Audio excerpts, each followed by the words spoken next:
So I'm here with James Corbett of the Core Report, newly back on YouTube. Congratulations to that. And we've all heard this quote by Voltaire: "To learn who rules over you, simply find out who you are not allowed to criticize." So guess what? There's a Navy veteran in Texas. A couple of state coppers came out to his house. Here he is, Adam the Angler. Here's the video of the Texas police showing up at his front door, all because he made an anti-Israel post on social media. Here it is. Let's watch. Try that again. We're here because of the comments you made online about the Jewish community. We're here because of the comments you made online about the Jewish community. Okay. So what? No, I'm saying, I have a freedom of speech, dude. Yeah, no, we get that. I get that. We got to make sure that you're not. Do you have a warrant? No, that's why we're here. You see that sign? Yeah. So that says no soliciting. What you're doing is basically soliciting. You understand that, right? Yeah. It means you're not welcomed here. Okay. Bye. Okay. Stay off the lawn, please. Watch, this guy's going to start writing something down. He's going to try to intimidate him. Writing some stuff down, buddy. With your badge and I'm your writing belt it. and I'm your writing gun. things down. Right in your face. You don't think this is scary? Look, I have a pen and I'm writing it down. I like This that is he what they're said doing, stay off the guys. grass. You make comments about the Jews online, they'll fucking show up at your door. This is what they do. This is freedom of speech. This is how much control Israel has over our country. That does, I like this cartoon. Honey, did you post something negative about Jewish people? That's funny. So, by the way, in those three cops, I don't believe in using comic stereotypes, but if I was casting a movie with three Texas cops, these three guys would have gotten the part. I'll tell you that. You could smell the barbecue farts in their cop car from here. Am I wrong? Come on. So James, what is your take on this? Well, all I can say is at least it wasn't England, because they would have arrested him if it was England. Yeah. I guess. So there you go. Freedom of speech for the win. No, it's absolutely insane. It's ridiculous. What on earth is the First Amendment about? Apparently, it's not about protecting people and their speech. So it's remarkable to me. Okay, so again, my perspective. I'm a Canadian. I've lived in Japan for over 20 years now. I live in those kinds of countries where we do not have even the pretense of free speech, and it's not enshrined in any constitution or any law. So I have, for a long time, I've always thought, Americans, I hope you appreciate what you have in your neck of the woods. But that is disappearing. And to the extent that people allow this to continue, they will absolutely take every last bit of freedom of speech away from you. So beware what is coming. This is a tidal wave that is sweeping over the world right now, and it is not going to be pretty. Well, again, I go back to COVID, because all the people who I considered free speech, anti-censorship lefties turned into authoritarian right-wing fascists who were pro-censorship and anti-free speech. It was the craziest thing I'd ever seen that happened. I mean, a complete flip-flop. And so it makes me feel like they're probably going to be okay. There's going to be a bigger percentage of people that are okay with this than you think. People are just waiting for fascism. Yeah. And again, it's both sides. I don't want to be the both sides-er guy, but it is true. Whenever your party is in power, great, awesome, limit the speech of everyone else. And 4 or 8 years later, oh my God, now it's somebody else in power and they're trying to limit my speech. How did this ever happen? Until people, again, realize it's about the principles, the underlying principles, they're going to be stuck in that trap. And so Gen X Girl did a kind of a good breakdown on this, on how this has come to be. So Donald Trump came in, got rid of all the left-wing protected classes of groups and all the left-wing censorship where they call everybody a phobe or a sexist or a racist or a white supremacist. So they got rid of that. But then he just instituted this new right-wing protected class of people called Zionists, which is Jewish people of all stripes and all people in Israel, the state of Israel, government officials of anything. And so here's how it started. In 2019, the UK adopted what's called the IHRA, the definition of anti-Semitism, and incorporated into terrorism law, which means Israel criticism equals hate speech. Hate speech equals a hate crime, and hate crimes equal terrorism. And in 2024, UK peace activists were arrested for online criticism of Israel.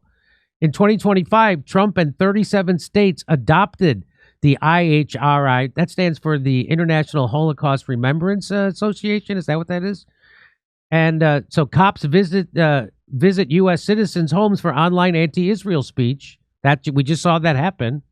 Israel lobby-funded House Representative Brian Mast introduced a bill allowing Secretary of State to strip Americans of their passports for criticizing Israel. Remember when you clapped when the Trump administration arrested and deported students for protesting Israel? Well, it's now your turn.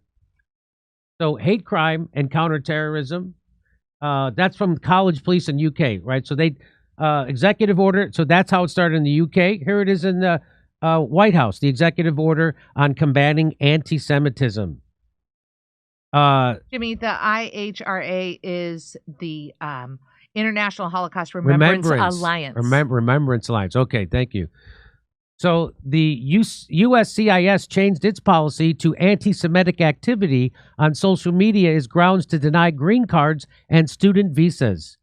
The USCIS uses the IHRA definition of anti-Semitism, which makes criticism of Israel anti-Semitic per Trump's executive order. So there you go. ADL, if you criticize Israel, you are a terrorist. That's from October 10th, 2023. We'll keep it going a little bit. The Fourth Amendment restricts the U.S. government's ability to spy on Americans. Through the Heritage Foundation, the Israel lobby created a roadmap called Project Esther. So our government can outsource surveillance to Israel. Now, this spying operation is going AI via Palantir.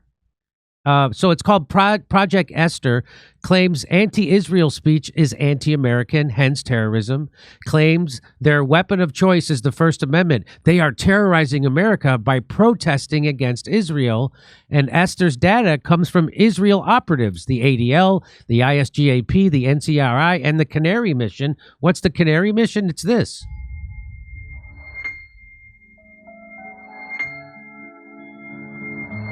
The Canary Mission is an Israeli-funded blacklist, which since July 2025 has been confirmed to be used by the Trump administration to target students, professors, and professionals who oppose Israel and reside in the United States. This idea is part of an initiative created by the Heritage Foundation, the same group responsible for the infamous Project 2025. In their initiative titled Project Esther, they state that students participating in pro-Palestinian protest and activism are supporting Hamas, a group that the United States designates as a foreign terrorist organization.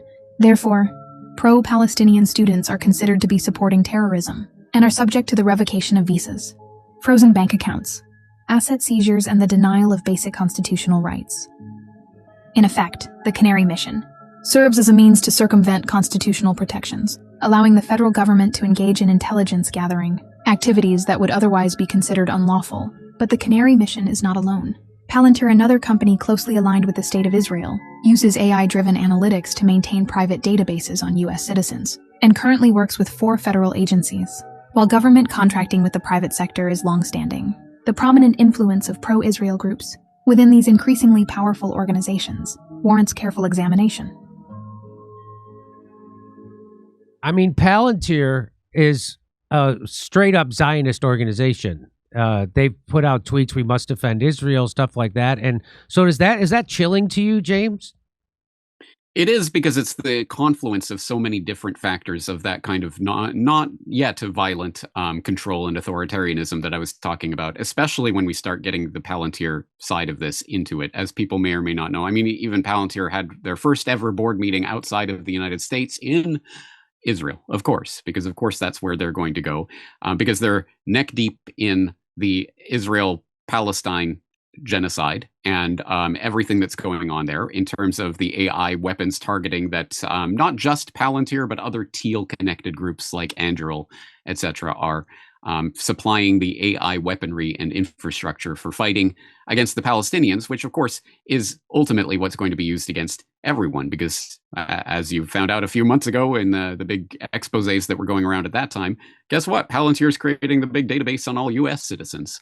I don't know how much new news that is really, because that's essentially what Palantir is. For people who look into Palantir and when and how it was created, it was created right after DARPA scrapped their Total Information Awareness Office that people may or may not remember. Remember, convicted Iran-Contra criminal Admiral Poindexter was heading up the Total Information Awareness Office, and it had that Orwellian logo of literally the all-seeing eye irradiating the entire Earth.